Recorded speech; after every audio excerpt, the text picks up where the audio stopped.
Boko Haram n'est pas la seule menace terroriste qui pèse sur cette région au cœur de l'Afrique, vaste comme l'Europe. Voici le Sahel, un territoire qui traverse le continent de part et d'autre, à cheval sur plusieurs pays, notamment le Mali, le Niger et le Tchad. Une zone qui est un lieu de passage et d'échange entre une multitude de tribus et de groupes armés, souvent islamistes, comme AQMI, Al-Qaïda au Maghreb islamique. Une nébuleuse terroriste que l'armée française combat. 3000 militaires déployés dans le cadre de l'opération Barkhane en Afrique. Nous sommes à Djamena, la capitale du Tchad, où se trouve le poste de commandement français. Bonjour. Nous y voilà. On le Saint des Saints là. Le Saint des Saints de l'opération Barkhane. D'accord, commandement opérationnel. C'est là que sont regroupées toutes les informations, les renseignements. Alors, ouais, toutes les informations sur les opérations sont regroupées ici.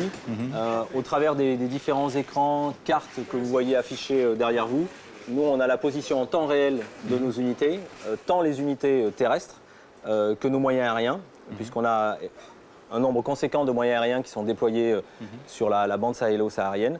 C'est également à partir d'ici où on assure le contact avec toutes les forces partenaires qui travaillent avec nous, donc dans les 5 pays de la bande sahélo-saharienne.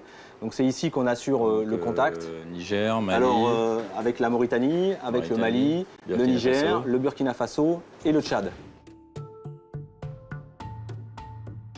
Puisqu'une des caractéristiques de l'opération Barkhane, c'est de travailler en permanence avec les pays partenaires.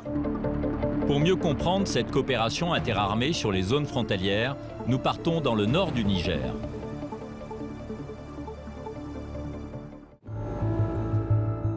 Dans le nord du Niger, aux portes de la Libye, Madama se trouve sur une importante voie commerciale, mais c'est aussi un point de passage pour les trafiquants d'armes, de drogue, d'êtres humains et les groupes armés.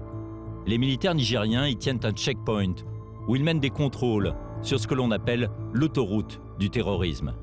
Les transporteurs, les marchands, les voyageurs sont nombreux à s'arrêter ici pour bénéficier de l'eau des puits construits par les caravaniers. Un paysage à la Forsagane. 150 militaires nigériens vivent ici dans ce fort construit en 1931. Ils ont été rejoints récemment par 220 soldats français. Donc la particularité de Madama, c'est donc la présence d'eau avec trois nappes connues. Alors, pour contrôler la région, pour empêcher les infiltrations de groupes djihadistes, les trafics de drogue, d'armes, etc., il suffit de contrôler les puits, finalement, non? Tout à fait, c'est l'un des principes du désert. Mais effectivement, sa mise en œuvre, elle est un peu délicate parce qu'il y en a partout, les puits aussi. Des puits, d'accord. Il y en a partout.